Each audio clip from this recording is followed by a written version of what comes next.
Bismillahirrahmanirrahim. Alhamdulillahi Rabbil Alamin. Ar-Rahmanir-Rahim. Maliki Yawmiddin. Iyyaka na'budu wa iyyaka nasta'in.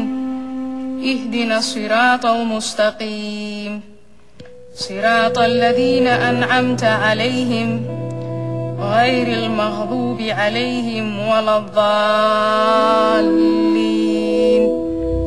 آمين.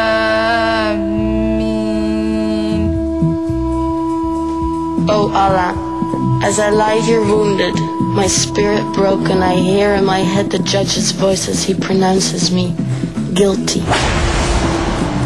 The sentence I have to serve is in your words. The woman and the man guilty of adultery or fornication, flog each of them with 100 stripes. Let no compassion move you in their case, in a matter prescribed by Allah. If ye believe in Allah and the last day, and let a party of the believers witness their punishment.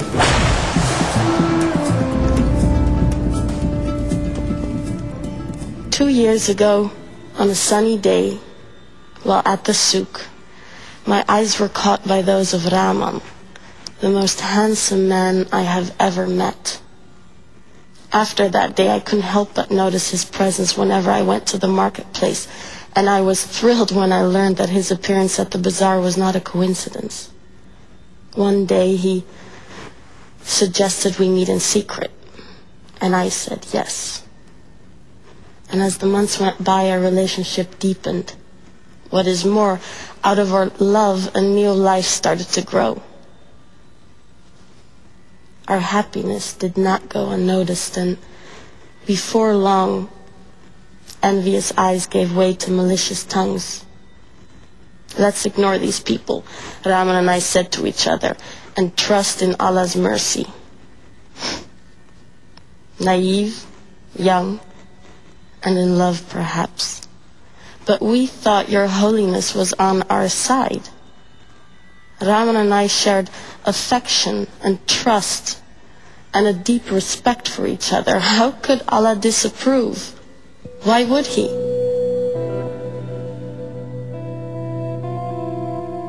When I was 16, my father broke the news to me in the kitchen. You are going to marry Aziz, he said. He's from a virtuous family and will take good care of you. My wedding day was more of a celebration of my family than of mine. Once, in my marital home, my husband approached me. Ever since, I recoil from his touch. I am repulsed by his smell, even if he has just had a bath. Yet, O Allah, I obey his command sanctioned by your words. And I let him take me because each time I push him away, he quotes you. They ask thee concerning women's courses. Say, they are a hurt and a pollution. So keep away from women in their courses and do not approach them until they are clean. But when they have purified themselves, ye may approach them in any manner, time, or place ordained for you by Allah. For Allah loves those who turn to him constantly. And he loves those who keep themselves pure and clean.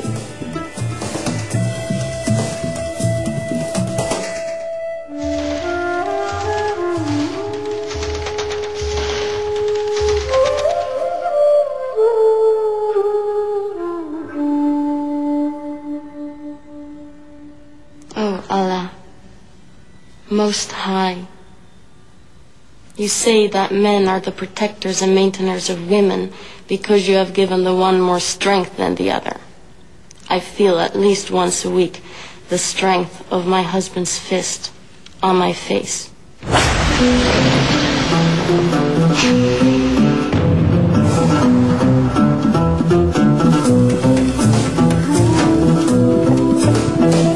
Oh Allah, Most High, life with my husband is hard to bear, but I submit my will to you.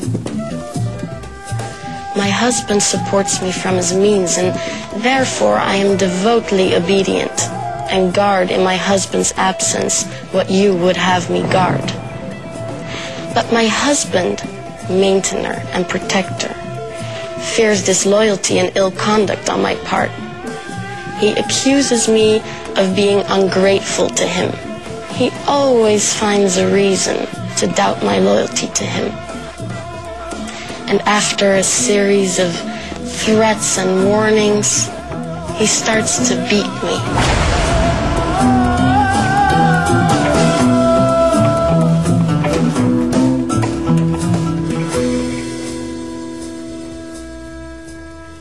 O Allah, most gracious, most merciful, just as you demand of the believing woman, I lower my gaze and guard my modesty. I never display my beauty and ornaments, not even my face or hands.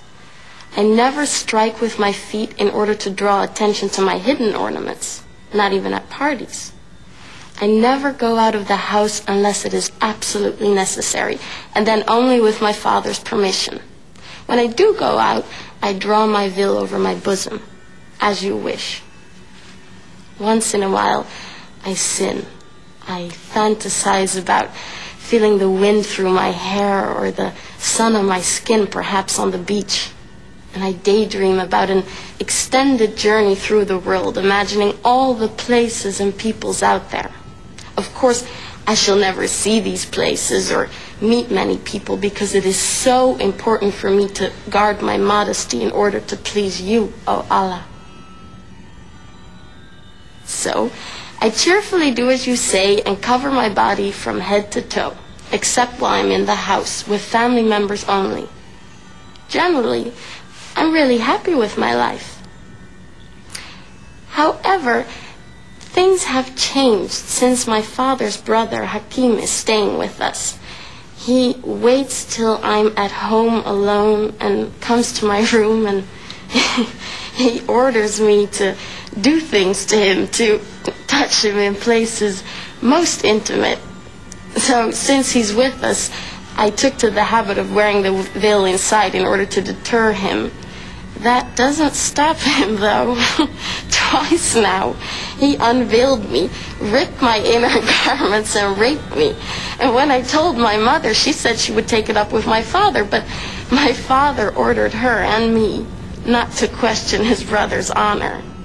I experience pain each time my uncle comes to see me. I feel caged like an animal waiting for slaughter, and I'm filled with guilt and shame, and I feel abandoned, yet surrounded by family and friends. Oh, Allah. Hakim is gone now that he knows that I'm pregnant.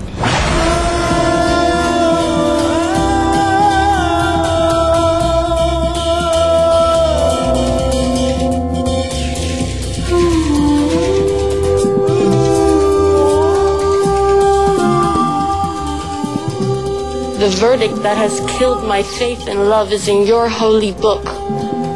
Faith in you, submission to you, feels like self-betrayal. Oh Allah, giver and taker of life, you admonish all who believe to turn towards you in order to attain bliss. I have done nothing my whole life but turn to you.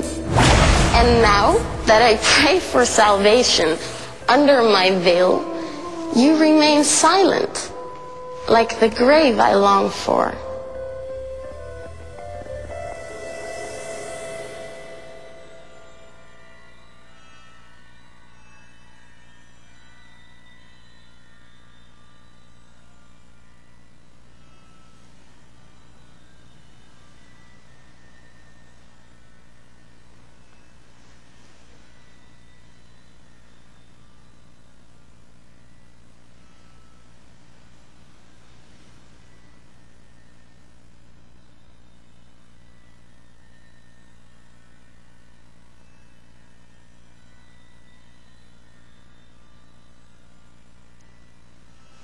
Assalamualaikum warahmatullah.